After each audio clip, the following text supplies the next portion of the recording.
Hey, hello, how are you?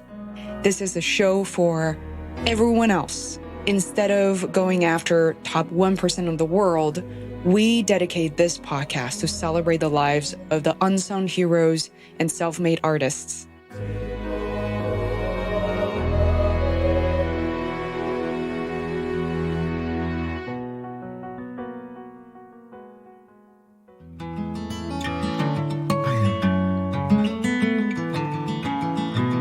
I guess I get used to not being perfect and instead get used to meeting things, finishing things, knowing what I want out of them, and also being incredibly focused. Anything I do, I have one clear reason for doing it, and I don't let myself get distracted. And if that means that there's a pile of dishes in the sink, fine.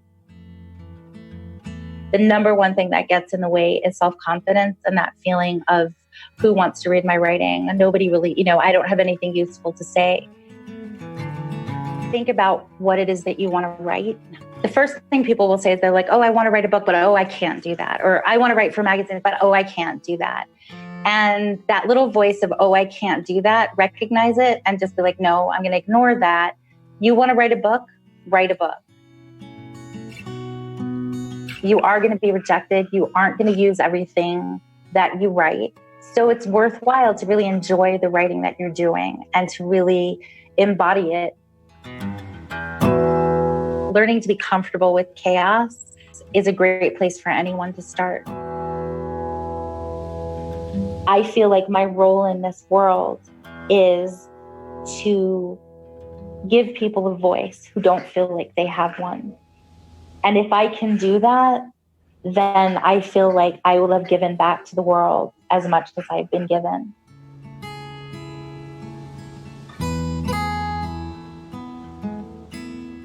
Hi there, this is Fei Wu again. I am so thrilled that you're here. I cannot see you. I wish I could. But today I'm bringing forward another great episode, which is an interview format podcast episode. You guys know I love interviews. And recently people ask me, what is the point of the show? Well, I told them that it is for unsung heroes and self-made artists. And I believe that some of you guys, who are listening to the show, and I can't wait to hear, from you and the stories about you. Today, I have a lovely, lovely woman who's a writer. Her name is Leigh Shulman. She found me through altMBA. Basically, after we posted the episode with Seth Godin, she decided to reach out. We hit it off right away, and timing couldn't be more perfect because, as some of you guys know, we're working on our first book. Well, I am, and I'm using the software Scrivener, and I'm giving myself word count every day. And this first book title is TBD, but it's written for immigrants, students, and workers. I'm so thrilled, and I don't want to just write this book for people who are like me, who's Chinese, but really it's the voice of all immigrants living in America right now. And I have so much respect for you, no matter where you are, which part of the journey you're on. And Leigh, today, our guest, is a writer who also coaches other new and experienced writers to complete their books. She leads a thriving community for writers, Think Mastermind, but also Creative Revolution, international book writing retreats, where she invites you to travel with her to write some more. But here's the thing. What does Leigh have to do with the story I was talking about and being immigrants and understanding the immigration process and how challenging life could be for an immigrant? Born and raised in South Africa until around the age of 5, I hope I remember this correctly, Leigh and her family moved to the United States when she was still very young. Then, later on, as an adult, she moved her entire family, again, from New York City to Argentina. Well, this is a story for independent creative women who want to live lives on their own terms, even with a family and raising young children. And this episode is maybe for you if you are at a crossroad with your own creative endeavors, perhaps while balancing a family life as well. Or you've just decided to move to a different city, state, or country and feeling a little overwhelmed.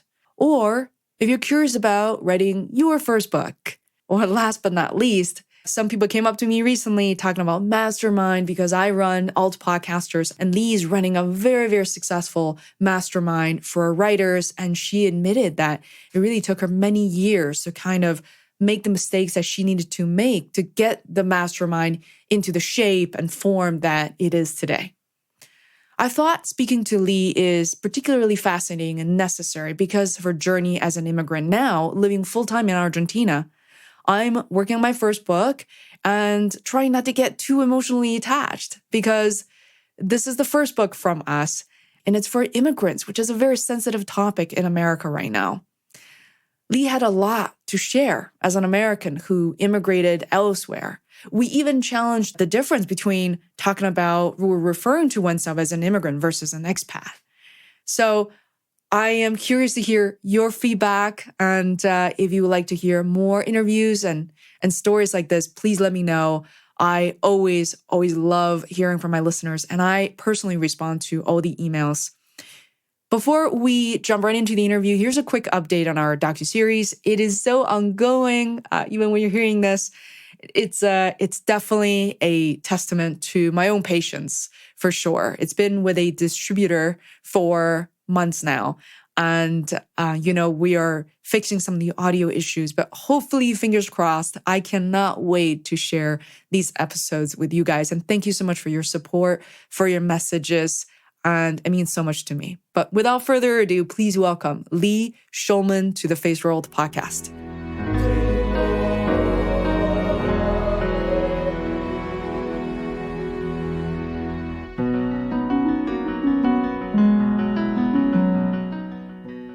I am intrigued. One of the things I noted down last time we spoke was this incredible observation you had. When a Caucasian person moves abroad, then he calls himself an expat, whereas pretty much every other race, myself included, Asian, Hispanic, Black, and everybody who moved to the States, for example, call themselves immigrants. Like, what are your thoughts on that? And how did it come up for you? It came out because of an article that I think was in The Guardian where they're talking about the difference between expat and immigrant.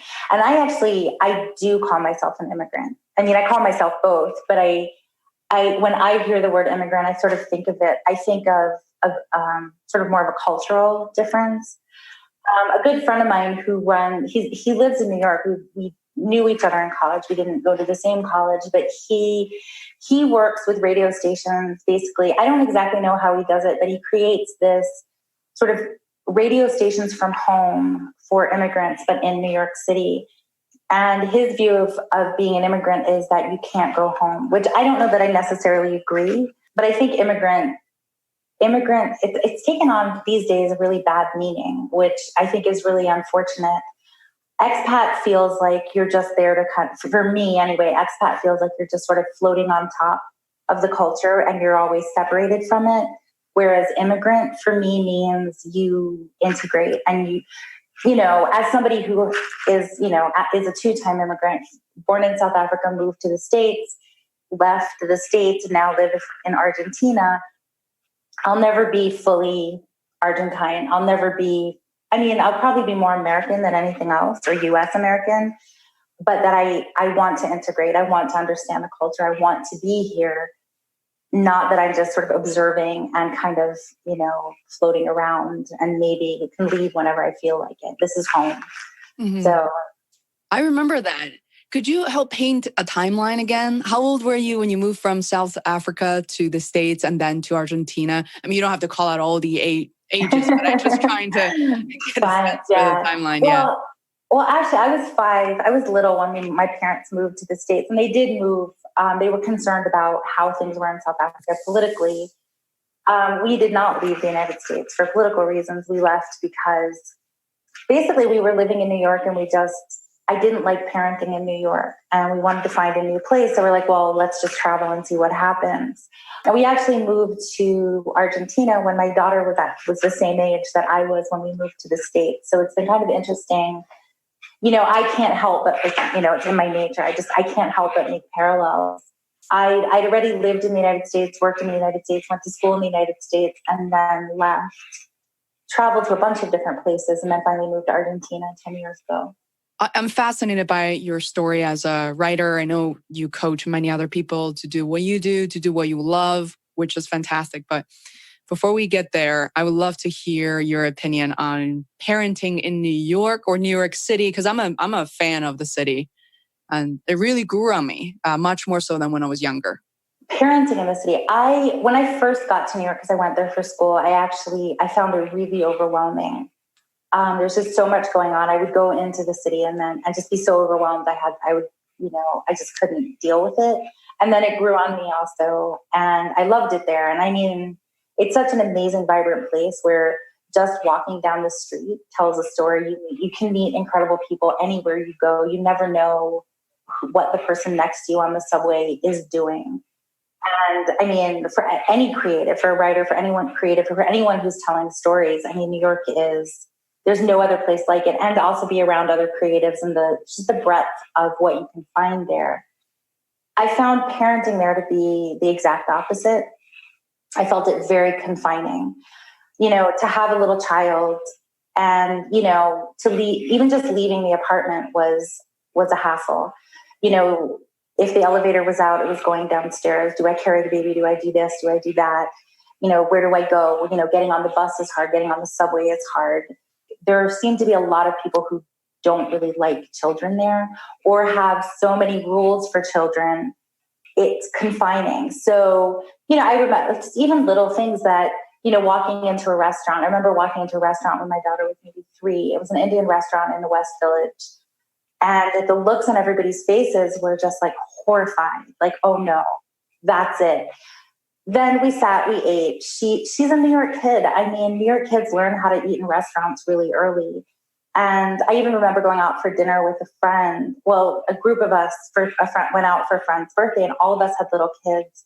And we had maybe 6 little kids younger than 3 years old, all sitting around the table. And they were all sitting and eating and not running around. Something my 5-year-old now can barely do because he hasn't grown up going out to restaurants. He's grown up running around the backyard. But I think people are just, because you're in such close quarters with people are really protective of their space and can be kind of unkind at times to other people.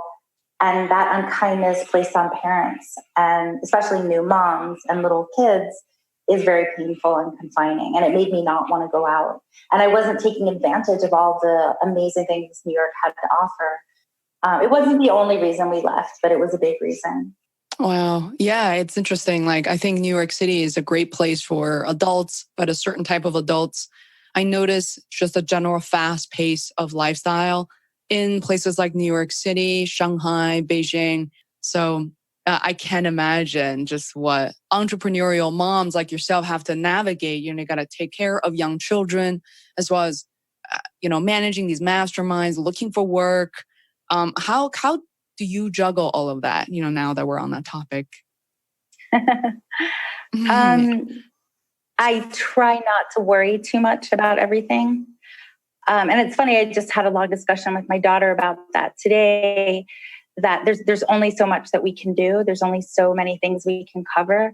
So I just sort of take it step by step. And, I don't love it when the house is messy. I don't love it when things don't work out exactly as they don't work out the best possible way or the perfectly.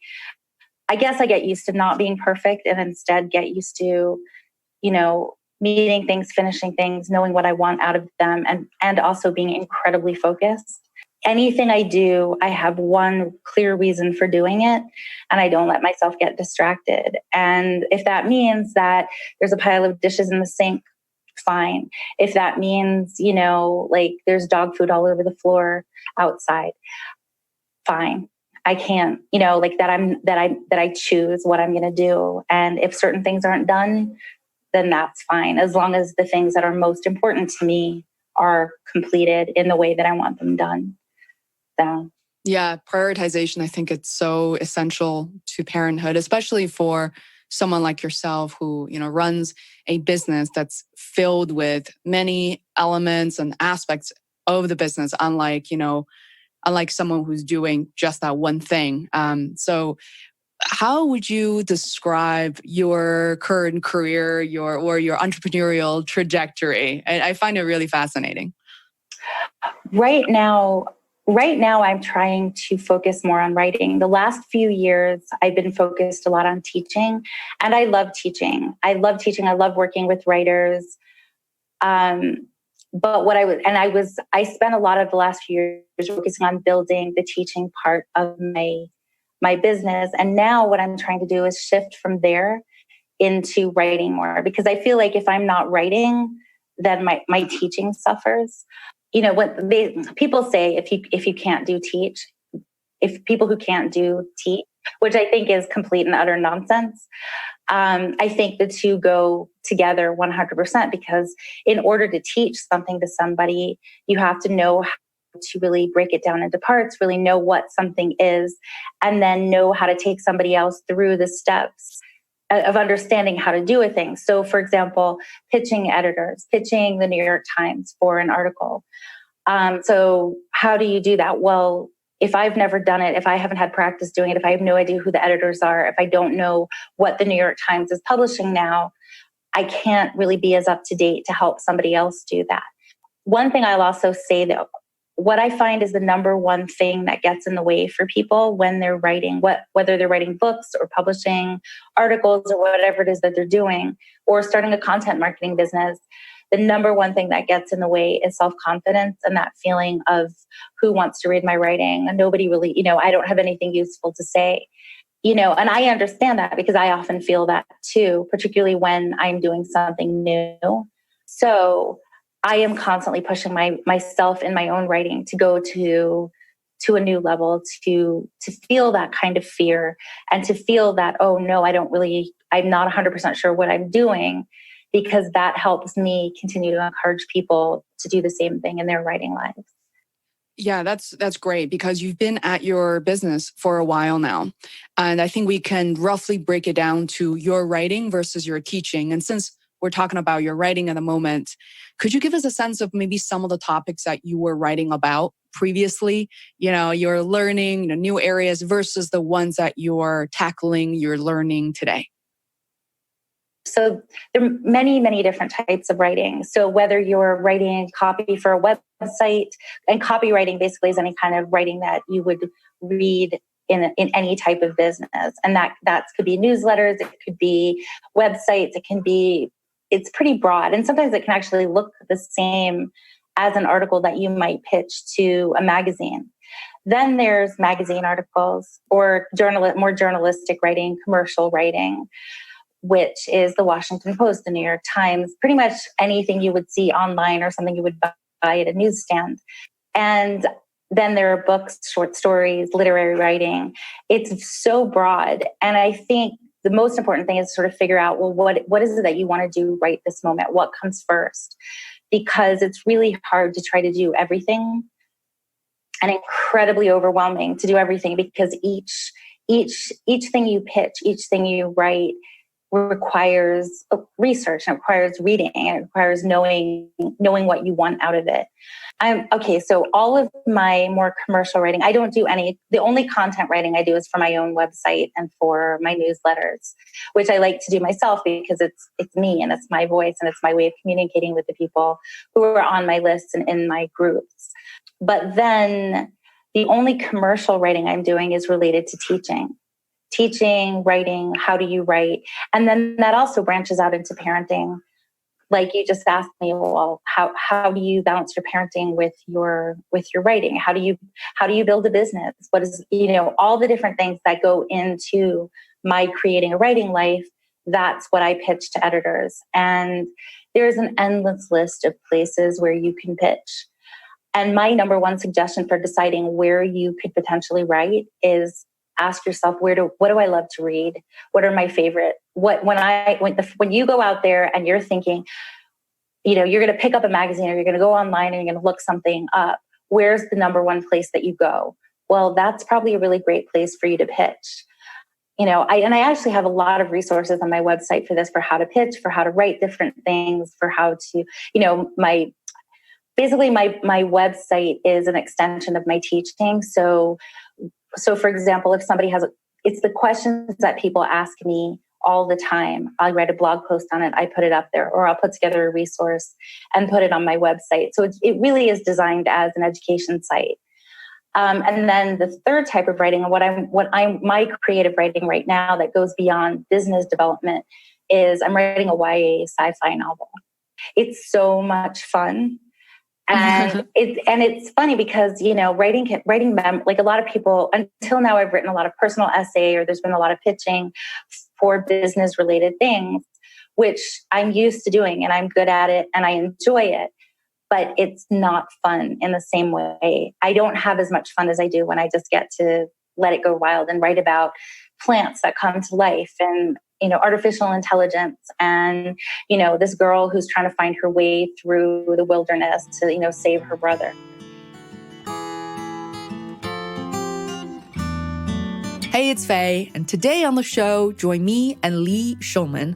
When living in New York City, Leigh made a decision to move her entire family to Argentina, and a decade later, she's still there, exploring her life as a creative writer and mentor for so many others who are working to find their own voice and their own creative endeavors. This is a story for immigrants outside of the US and stories you haven't heard. Thank you for joining us.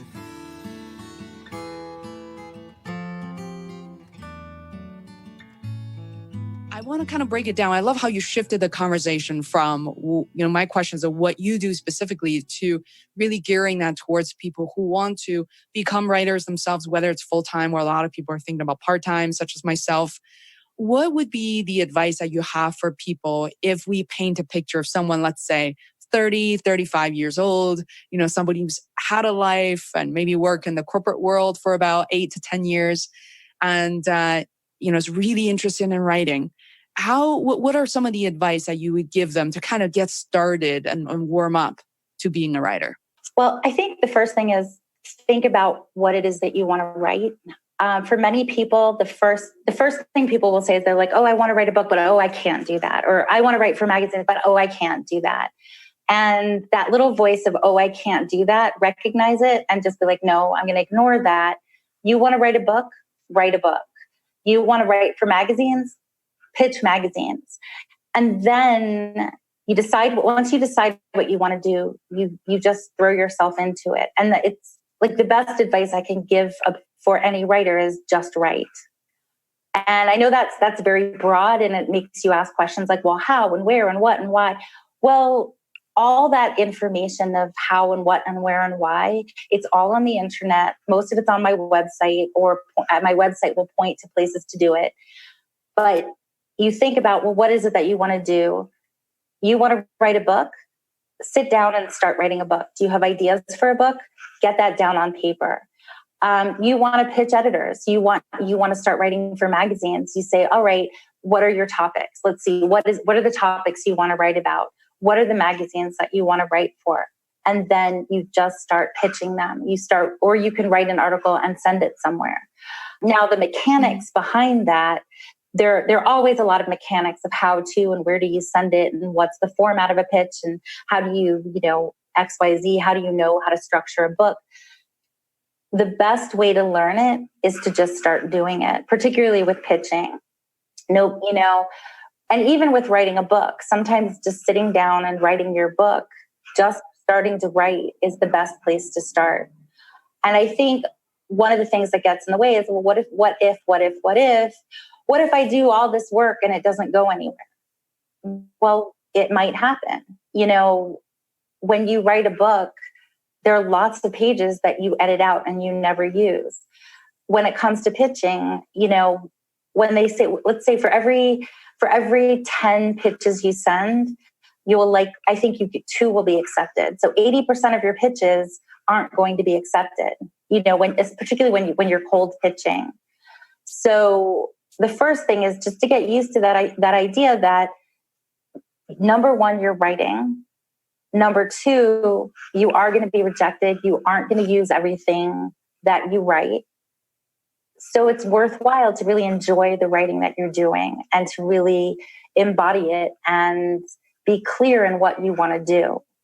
So I feel like that might feel really broad, because normally at this point when I'm answering this question, I pull out be talking to somebody one-on-one, or I'll be in a class and I'll pull out a bunch of links and I'll put stuff up on the screen and show people exactly what I'm talking about and send them to different resources, which I can actually send. I have like a whole bunch of resources. I've got one resource that it's 3 writing prompts for people who just don't even know what they want to write yet. And the whole point of the writing prompts is to draw that out and to get your creative juices going and get your ideas on paper. I think in a way that's so sort of similar to getting a to-do list. And obviously there are things that we could do better or worse with writing down a to-do list. But I find that with running a company, that the worst thing I could do is have these things on my mind without writing them down. Because the moment I write down, what I need to do for my business is actually a lot smaller and a lot more straightforward, simpler than I thought it would be. And having, you wrote an article called How to Embrace the Chaos of Creativity. It feels so chaotic in our own heads to say like, I cannot do this. This is too complex. And, but to actually get it out there and know that, to take advantage of the chaos and have the writing be more real and more authentic could be the way to go. So thanks for sharing that. Absolutely. And actually that post that you're talking about is I think where it all starts. And I know people who will be hearing this, or different people, are coming from different places in terms of different levels of experience in terms of their writing. But I do find learning to be comfortable with chaos is a great place for anyone to start. Whatever it is you're doing, just sort of being comfortable with not knowing, being comfortable with that area where you're sort of swimming around and kind of like, oh, what do I do? And I love that you said that it's similar to putting together a to-do list, because, for your business, because I do apply the rules that I use to run my business to my writing. And I'm always saying, run your writing like a business. Of course, the chaos part where you're just writing in a world of chaos, which, can be a lot of fun once you get past the discomfort of it. You're not running that like a business. That's your chance to be free. That's like brainstorming in business. That's just throwing everything out there and seeing what happens and letting things become what they want to become.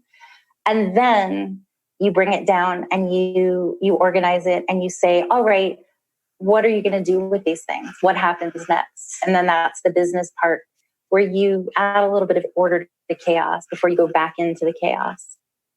Absolutely. And, after we spoke a few months ago, at the time I mentioned that I started my own book for immigrants and students and workers living in America. And the funny thing was, after speaking with you, what I decided to do is to start in Scrivener. I know a lot of writers use that. For years and years, I didn't. But I think for the first actual book, it helped me to consider, just at a high level, know what the word counts could be. That can be easily changed. And then one feature I love about that is that it will break it down based on how many days a week you want to write and tells you the milestones. Since, every day for me to finish the book at the end of October, okay, that's like 780 words a day. And to be able to look at that, and it really worked for me to feel motivated, to feel like something I could hit, and to give myself a purpose every single day. So you started writing it. That's so exciting. Yeah, I'm on to the second part now. So I am over the chaos, but still in the chaos. There's always a little bit of chaos, but that's okay. I think chaos is a good thing. Well, chaos is just part of the creative process. And it always makes me think of, what was the movie, oh my God, with Will Smith, based on the play 6 Degrees of Separation. And there's a part where he's talking about a Kandinsky painting where one side is about control, one side is about chaos. And they're spinning the painting around. In my head, I don't know if that's actually what happened, but they're spinning the painting around and they're talking about chaos, control, chaos, control. And I think that is the creative process. You allow the chaos to happen, then you get back, then and then you put it in Scrivener, basically. Scrivener is awesome. There's so many functions on it. Like I still find I've been using it for a while and I don't even pretend to think that I know it well. But I think that's amazing that you've written it. And I want to hear more about it, actually. I would love to tell you I think a lot of the people are kind of, maybe they are stuck with where I am right now. Not really stuck, but feeling a little bit of that resistance. And for example, I'm onto the stage where we need to know our niche. And one of the ways to know who you're writing for, as opposed to, oh my God, this is going to be the greatest book ever. People are just want to read it because I'm an immigrant and I lived through this and hopefully I can inspire others to do X, Y, and Z. So instead of thinking it that way, I went to Amazon. I searched for all books on written for immigrants and not for immigration. Like the legal process isn't what I'm focusing on. So I'm reading more stories and see kind of what people are looking for. And there's one technique that I learned, which is look at all the subcategories. And immediately I learned that people are really specific. So I would love to kind of hear your take on, if you or me were, kind of having our little, almost like a mini coaching or advice session to say, hey, Faye, you're on the right track, or no, maybe this is a little too broad. So the titles that I have found are so specific. So my current thoughts are my book is still a little broad for all immigrants in general living in America, students, workers, or should I specifically speak to Chinese immigrants because I'm Chinese?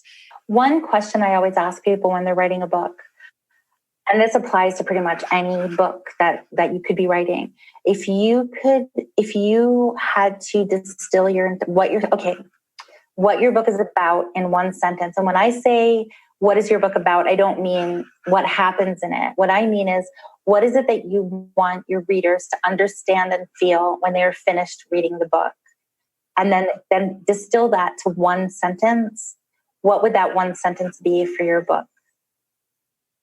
Yeah, I'll give it a shot. I hope anyone who picks up the book as an immigrant, once they're done reading the book, I want them to feel more powerful and more peaceful at the same time. And to know that, the drive to their own success is not really bound by their skin color, their origin, their sort of the foundation of their finances when they started off.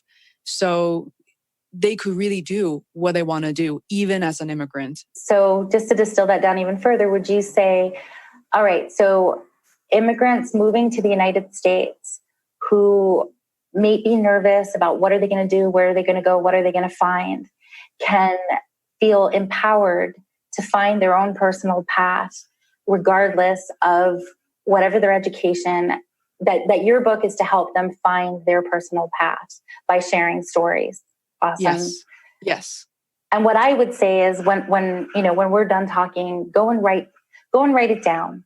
Write it down until you get that one sentence really clear for you. And then when you don't have to worry about it, you don't have to refer to it, or, when you keep that idea in the back of your mind when you write, it will help you make choices along the way. Because when you're really clear on what the book is about, that also lets you know who it's for. So you're writing for immigrants. It sounds like you're specifically writing for people of color, but who at this point in U.S. politics might feel kind of uncomfortable being in the United States and might feel like there's a lot out there that does not necessarily support them. Yeah, I completely agree with you. Yes, that's precisely what gives me the drive to write this book. And I think because of the current political climate, among many other things, I have a feeling that there are more people who want to stand up and write. They want to produce, doesn't matter, YouTube videos, they want to blog more, whatever it may be. There is just more of it. And, when I say I want to target immigrants, I want to do so not because I want to sell more books and get a larger audience, because sometimes I know when you try to speak to everyone, you ended up speaking to no one. You're not really suiting the book to anyone. But at the same time, I think what you're describing just now is that even though we might be very different, like I look at myself, and a friend of mine who's, say, from Colombia, raising a family of 4 here in Boston, I feel like our journey is drastically different. Our education, the way we were brought up, all the material goods that we had, type of family we had, very different. But yet, we come together, we just have infinite amount of stories and things to talk about. We enjoy the company and it's just, maybe there's something, I don't know, like you could be totally frank with me as in if my thoughts are too broad, or maybe there's something to work with. It sounds like what you're talking about is sort of distilling down what it means to be an immigrant and what it is that people face. And I think, I think if your book is talking about, you're talking about empowerment and you can do what you want. And yes, there are fears, but, these are different stories and these are different models that people can take in order to get where they're going and find their own journey by seeing other people's stories. And, right now, one thing that's really that agents in general are looking for in books and things like that are the sort of the own voices. Is the I don't know if it's a genre or if it's a specific viewpoint or what exactly they would call it, and that kind of doesn't even matter. But this idea of seeing representation from different groups of people, and so to me, I don't know where you are. Well, it depends where you are in the writing process, but I feel like it sounds to me like you're on a great track and you know what you want, you know where you're headed, and you know what you want people to take away from your book. And so you should keep writing. Just keep going. Okay, I will keep writing. I think, when we talk about why we're doing this and people want to make money, people really want to reach the people even without getting paid, but let's just please have more readers, know that I have an impact. But I think when we're thinking about that too much, then we really block ourselves from the work we're trying to do, because there's so much of that isn't under our control, and it's an iterative process. I want my first book to be the best book, but maybe I need a little more practice, and that's okay too. So, hey, it's Faye, and today on the show, join me and Leigh Shulman. When living in New York City, Leigh made a decision to move her entire family to Argentina, and a decade later, she's still there, exploring her life as a creative writer and mentor for so many others who are working to find their own voice and their own creative endeavors. This is a story for immigrants outside of the US and stories you haven't heard. Thank you for joining us.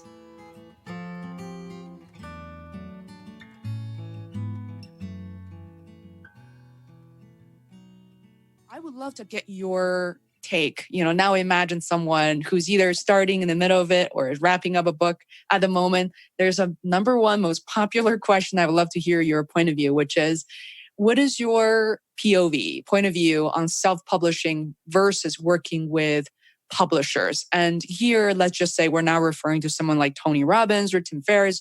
We're talking about people who are potentially, let's just say, publishing their very first book, people like myself. What would you do in that case? It really depends. Everything related to publishing depends on how it fits into your bigger picture and what it is that you want for your writing life.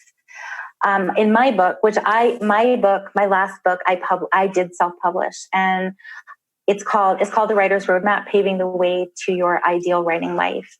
And it's based on 7 years of a process that I use with clients, that I've been using with my one-on-one clients, of how you kind of look at your writing life, break it down, and figure out exactly what you want, and then create a plan to go from where you are now to where you want to go.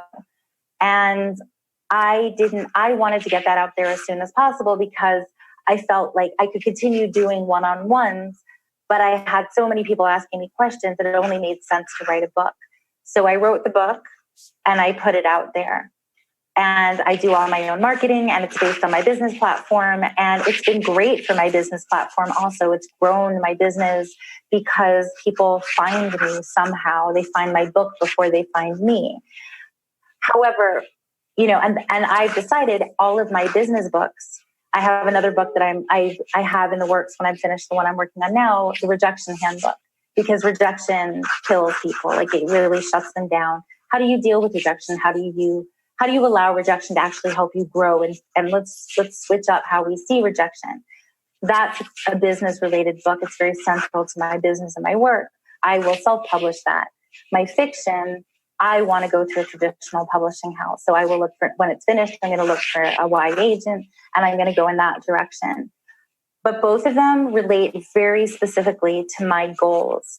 So my goals are going to be different than your goals, and therefore and or anyone who's listening to this, it really always comes down to your overall objective of what it is that you want to create in your writing life or your creative life and your business life. And then you make a decision based on that. I guess at a high level, are there some more evident benefits, pros or cons associated with self-publishing? What I've heard so far is that, if you want to do it your way, you're in full control, you want it to get out there as soon as possible, self-publishing seems to be the way.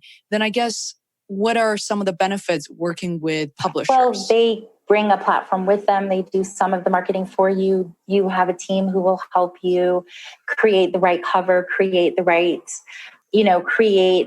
setting for it. You still do your own marketing.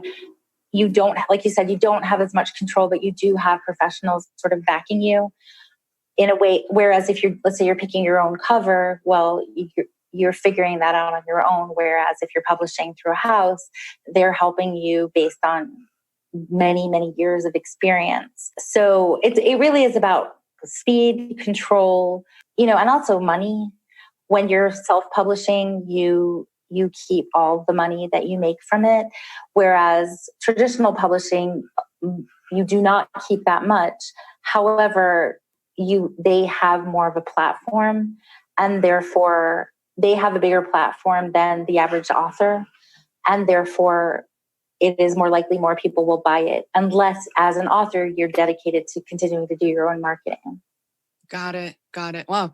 It's really fascinating. So I'm sure since the very beginning, listeners are wondering, oh, wow, that sounds like a wonderful life, because there's so many people out there who fancy themselves to become writers one day, and maybe they got the chops to do it as well. But how do you make money? I mean, you've been at this career for quite a bit. If we could kind of maybe break it down to what you did, how you navigated your writing career at the beginning, while being able to pay the bills, to like halfway through that, to today, you have really more of a polished business with all, different revenue streams and such. So if you could take us to the beginning, like how did you navigate the financial side of things? The financial side. Okay. And here's the thing about being a writer. Most writers do not make all of their money from creative writing. Some do, most do not. And that's why many writers are doing content writing while they're building up the creative side of their writing. So there's a woman in the mastermind group that I run called The Workshop. I had a woman come in named Vanessa McGrady, who she just published a book called Rock Meets River. It's doing really well. I think they're looking into movie rights for it. She's done a lot of personal essays, but for many years, she's made the bulk of her income through content writing, because content writing just pays significantly better than, say, writing a personal essay for the New York Times. More people will read it in the New York Times, but it doesn't pay as well. I have had a million jobs, so not a million, but it feels like it. I've done so many different things. I've designed websites. I worked for MTV. I did interviews. I did psychology interviews for Columbia Presbyterian. I've done lots of different things while I was writing. And it was sort of this constant process of sort of figuring like, well, what is it that I can stand to do making money, even if it's not what I really want to be doing, that will allow me to pay my bills while I'm able to write and send things out. And when I started teaching, I fell in love with teaching. The first thing I ever taught, I actually taught for the first time while I was getting my master's in creative writing at City College. And that's when I started teaching, and I never expected to like it as much as I did, and then never stopped. So my teaching has been really broad, and I've tried out many different ways. I've taught for universities, I've taught for schools, I've developed my own programs. And now the majority of my teaching is my own programs, whether it's one-on-ones with people or the mastermind that I'm running or my book. I consider that teaching also. And I will say that those have been bringing, for the last few years, because I've been focusing on it more, have brought in the majority of my income.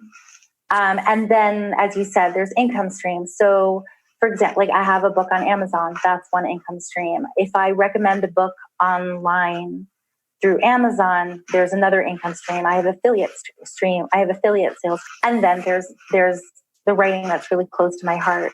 So personal essays, the book that I'm working on, fiction.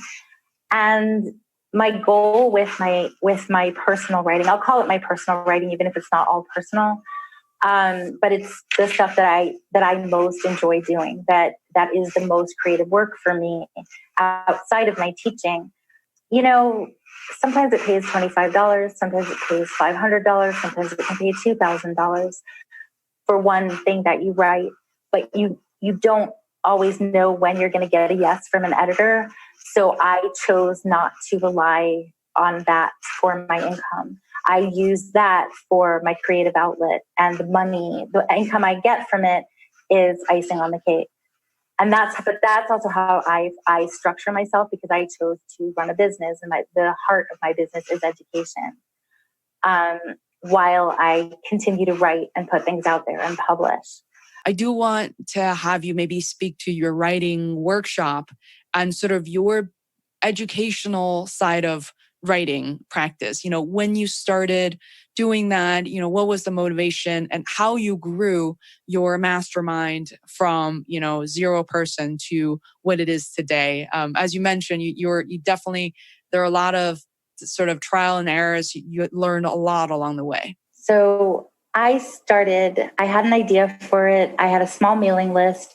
I didn't really know what I was doing. I started a Facebook group, and I just sent out to my mailing list. And I'm like, hey, anybody want to join this? And it's a monthly fee, and brought people in. And, you know, I think 5 people signed up at first. And I had a few friends that came in also, just sort of as what I think feeders, I think they're called, just so that there could be a little more of a conversation. I think we started as about a group of 10. Over the years, I have not been that aggressive of bringing people in, because my feeling is I don't want people to come in just to come in, because yes, it might be more income for me on a monthly basis, but it changes the conversation. I want to make sure that the people who are there are the people who really, truly want to be there, who want to be part of the community, and who, you know, that it's the right people who are there. And the right people can sound funny, you know, in different ways, but I feel like, you know, when you're the right person, because it's a good fit. And so over the years, it's grown pretty slowly. I have about, I think, 70 people in it right now. And basically, it includes all the things that I have found to be the most useful in helping people move toward their writing. So there's sort of the psychological and, you know, organizational side of it. So, for example, every week we check in on Mondays, and then we say, you know, what do you want to accomplish this week? And then on Fridays, what did you accomplish? Which is based on, you know, organizational psychology and the idea that when you are regularly checking in with someone and you have a very clear structure for accountability, so there was a study on this that said if you check in, if you tell somebody what your goal is, it raises the chance of you reaching that goal to 65%. If you meet with people regularly to work on that goal and discuss your progress on that goal, it reaches your chances of finishing it and reaching that goal go up to something like 90%. So it includes accountability. There's also the community, which is part of the community, which is a place where you can go ask questions, talk to people about the issues that you're having, talk about your doubts, share your wins. And sharing your wins is crucial. And then there's the craft side of it and the writer's life side of it. So every month I have a Q&A that's with me, which is direct mentorship with me. And then every month we also a separate live event where it can be anything from a poetry workshop to I'll bring in writers, you know, published writers, so they can talk about their experiences and how they published and their road to publishing, so that the people who are in the group are constantly getting support. They're getting the skills that they need to move forward in their writing, and then also getting those stories and those models for how other people have designed their writing lives so they can make choices for themselves. And my group actually starts with the work that comes from my book and from writing a business plan, basically, where the very first step is you write a plan for for your writing life, the writer's roadmap. It's based on what's called an OGSM, objectives, goals, strategies, and measures, which is from the business world. It's something that small businesses use to keep themselves on track, basically. And then I adapted it for writers. So the first step is you put together your writing roadmap, and then everything else in the group is designed to help you implement it and just make it happen. Wow. For most people who are listening to this, I believe half of the listeners will know exactly what a mastermind is. People come together bi-weekly, once a month, to really talk through what you described. And the other half may be still relatively new to, wow, what is a mastermind? I don't belong to any of these sort of online workshops together. I don't belong to any of these groups. So I think what you talked about, it's really helpful for people to get a sense for, oh, that's the value and that's the purpose. Now, I'm so curious because you've been doing this for how many years now, running the mastermind? It's been going, I think 4 or 5 years. Wow. But it's changed quite a bit over the years. There's been, like I said, there's been a lot of trial and error, and I'll try something if it works. I'm constantly in touch with the people who are in it to say, hey, how did this work for you? What do you think? What more would you like to see? So it's constantly evolving. And it also depends on the group, because sometimes I'll have a group of people who, they don't want to do writing sprints every week because it has nothing to do with what they're doing. Whereas sometimes I'll have more people who they're like, no, the writing sprints are really helpful. Let's do them. So, and that's just one example. This is great. I want to kind of probe just one more area. I noticed in my notes that you said something that really touched my heart, which is that we are, maybe not the word obligated, but we really should tell our stories. And you had said this a few months ago, that especially for women, because many of us don't believe our stories are important enough.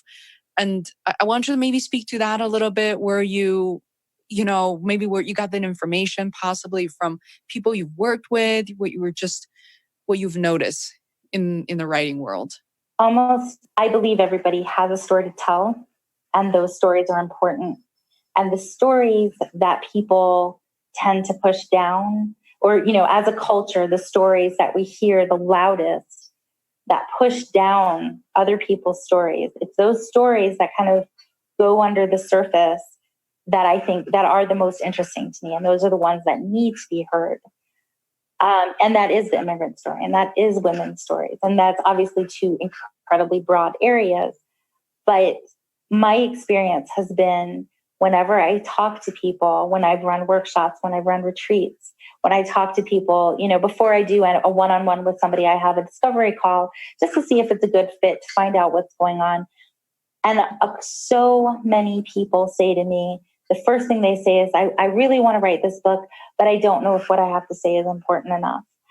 And then they go on to tell me stories that I was like, how could you not know that there's so many people out there that want to hear that story? And it's because we are so often isolated from others when we're not sharing our stories, when we're not telling people what we do. And in a lot of ways, we're so used to our own stories that we don't see them as important. And, I think maybe sometimes we also don't see ourselves as worthy and important. And that's why we don't recognize our stories. And when you ask that question, when you ask, will I talk about that? Yeah, that's central. I feel like that's the heart of everything I do. I feel like my role in this world is to give people a voice who don't feel like they have one. And if I can do that, then I feel like I will have given back to the world as much as I've been given. Oh, how beautifully said. That purpose is so clear. What you said about having me write down that one sentence for my book. I feel like what you just said about what you like to give back to the world by giving people a voice, that is your life mission. And I think that once you have that mission and you're in the world contributing to this mission, then every day is a good day. Thank you so much for chatting. I loved it. And we'll talk soon. Absolutely. You Take too. care. Bye. Bye. Hi there, it's me again. I want to thank you very much for listening to this episode, and I hope you were able to learn a few things. If you enjoyed what you heard, it would be hugely helpful if you could subscribe to the Feisworld podcast. It literally takes seconds. If you're on your mobile phone, just search for Feisworld Podcast in the podcast app on iPhone or an Android app such as Podcast Addict and click subscribe. All new episodes will be delivered to you automatically. Thanks so much for your support.